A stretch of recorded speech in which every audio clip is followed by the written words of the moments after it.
It's so I can get a hug, and I'm going to do this after this ceremony ends, to the wonderful men in the first two rows here, first 3 or 4 rows, who served in World War II, the greatest generation. I need to get a hug from you. And the reason I need to get a hug from you is because when I hug you this afternoon, I'll feel like I'm hugging my dad again. My dad's no longer here, but when I hug you, his spirit will come back into my body. He was a Navy pilot, and when I hug you also, I want to remember my great father-in-law, Flash Gordon, P-47 pilot. I loved him. I respected him. I still have his gun tape shooting down a German plane. He tried to protect a lot of you bomber pilots out there. But I'm going to hug you for a selfish reason, so I remember my dad and father-in-law, and I hope you respect me hugging you, because that's why I'm doing it, because I never want to forget my pop. And I encourage all of you to get a hug from these men, because maybe they'll remind you of your dad or loved one that you've lost, and that spirit will come back into you, and you'll say thank you. And I want to say thank you to all right now. God bless each one of you.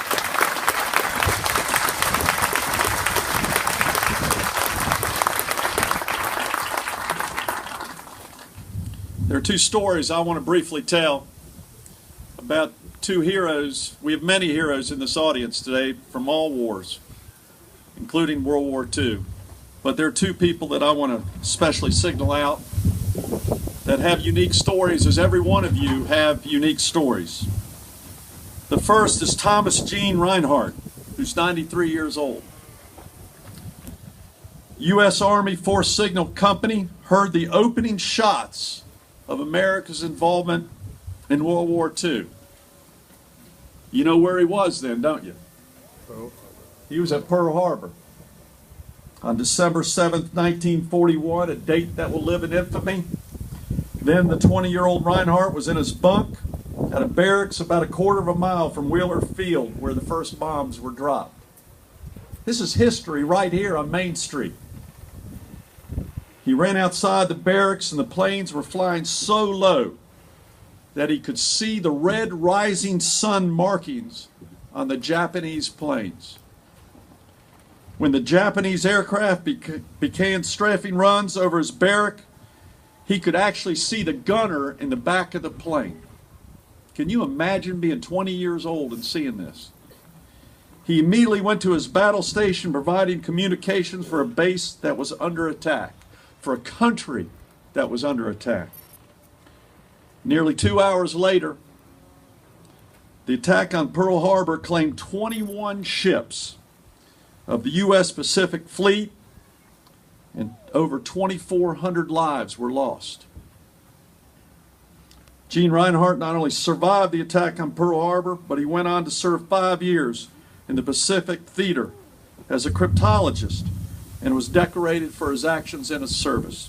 Ladies and gentlemen, please give Gene a round of applause. God bless you. Raise your hand, Gene. You around? All right, Gene. Oh, man.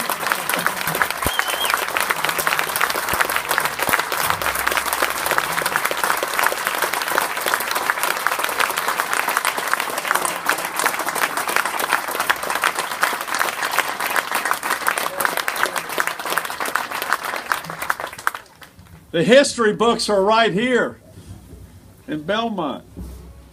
I want y'all to hug Gene on the way out. Let me tell one other story, and I don't mean to leave everyone out, because we could tell a story about everyone in here who's sitting down. But let me tell one other story of Carl Cotton Bullock. He left his job at the Cramberton Mill and enlisted in the Army Air Corps. He used to call it the Army Air Corps. My father-in-law was an Army Air Corps. He was sent to England as a top turret gunner with the 44th Bomber Group. Ladies and gentlemen, the people who were in these bombers, if you ever seen an old bomber, they were tin cans. Just stepping into them, you were a hero, much less flying in them and then trying to find your way back home. He flew 25 bombing missions in a B-24 and volunteered after that for 6 more. On his second volunteer mission, he could have already gone home, but he volunteered. On his second volunteer mission, his plane was shot down over the German countryside.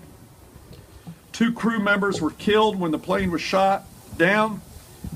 Bullock bailed out with shrapnel wounds that severely severed his right foot. On the ground, he was greeted by angry villagers. However, 3 young women rescued him from the crowd and took him to their parents' farm. The family spoke English and told him, "We're Germans, but we're not Nazis." However, the Nazis found him.